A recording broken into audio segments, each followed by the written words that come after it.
Thank you very much, Ray. I don't think I can compete with that. All right, that was theatrical.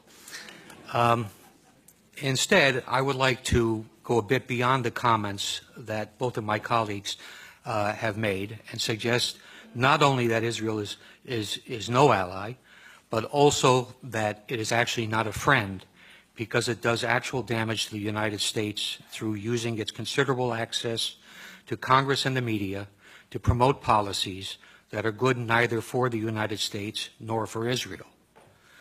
I'm sure you've all heard the expression that a friend does not let a friend drive drunk.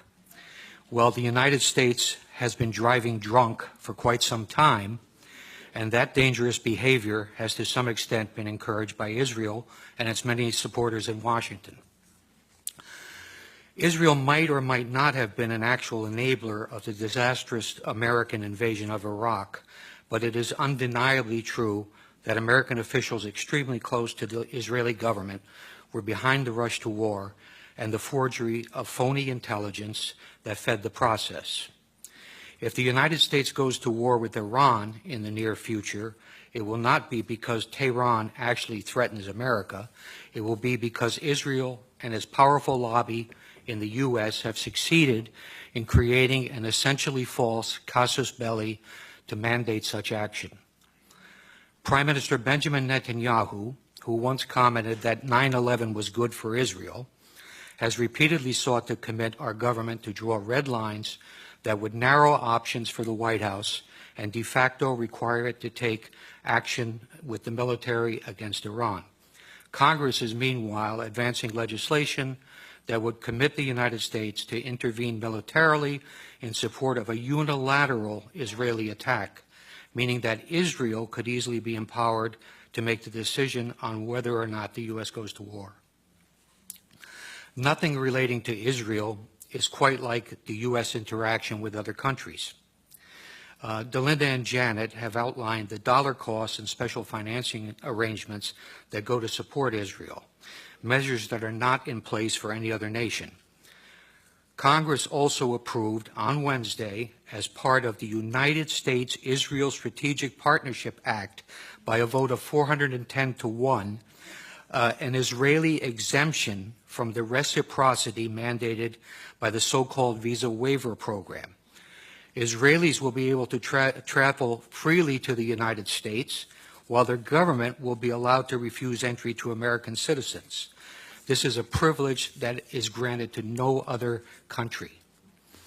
One congressman has recently even introduced a bill to cut off federal funding for any academic organization that engages in boycotting Israel. Boycotting other countries is okay.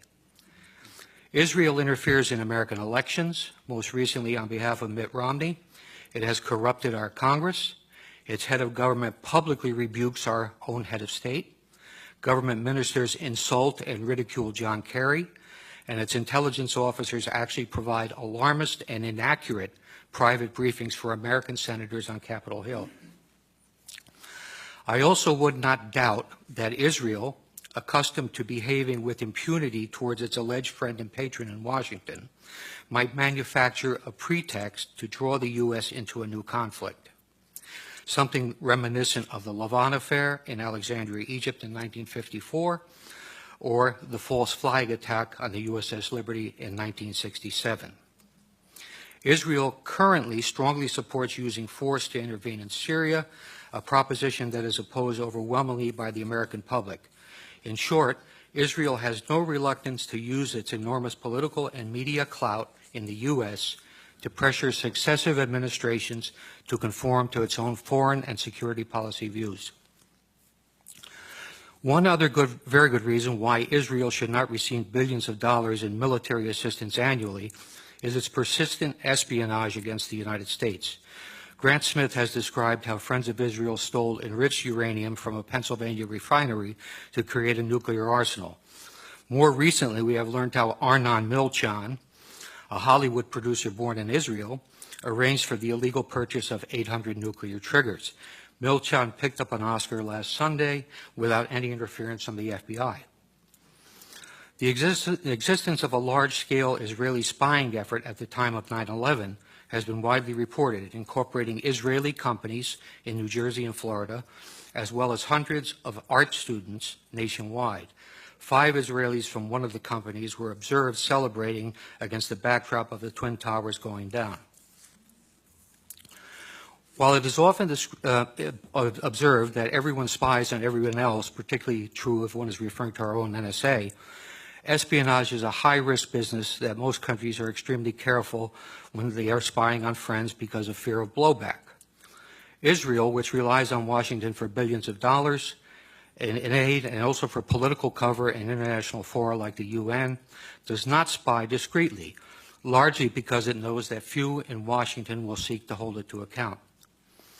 There were, for example, no consequences for the Israelis when Israeli Mossad intelligence officers, using passports and pretending to be Americans, recruited terrorists to carry out attacks inside Iran, as noted by Mark Perry this morning. Israelis using U.S. passports in that fashion put every American traveler at risk. Israel, where government and business work hand in hand, has obtained significant advantage by systematically stealing American technology with both military and civilian applications.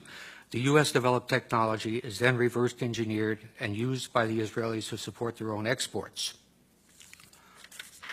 Sometimes when the technology is military in nature and winds up in the hands of an adversary, the consequences can be serious. Israel has sold advanced weapon systems to China that are believed to incorporate technology developed by American companies, including the Python 3 air-to-air missile and the Delilah cruise missile. There is evidence that Israel has also stolen Patriot missile avionics to incorporate into its own Arrow system, and that it used U.S. technology obtained in its Lavi fighter development program, which was funded by U.S. taxpayers, to help the Chinese develop their own J-10. The reality of Israeli spying is indisputable. I might cite the names of Jonathan Pollard, Ben Ami Kaddish, Stuart Nozet, and Larry Franklin as spies for Israel have been caught, but they are only the tip of the iceberg. Israel always features prominently in the annual FBI report called Foreign Economic Collection and Industrial Collection. The 2005 report states, Israel has an active program to gather proprietary information within the United States. These collection activities are primarily directed at obtaining information on military systems and advanced computing applications that can be used in Israel's sizable armaments industry. It adds that Israel recruits spies, uses electronic methods, and carries out computer intrusion to gain the information. A 1996 Defense Investigative Service report noted that Israel has great success stealing technology by exploiting the numerous co-production projects that it has with the Pentagon. It says, placing Israeli nationals in key industries is a technique utilized with great success. A General Accounting Office examination of espionage directed against American defense and security industries described how Israeli citizens residing in the U.S. had stolen sensitive technology to manufacture artillery gun tubes, obtained classified plans for reconnaissance systems, and passed sensitive aerospace designs to unauthorized users.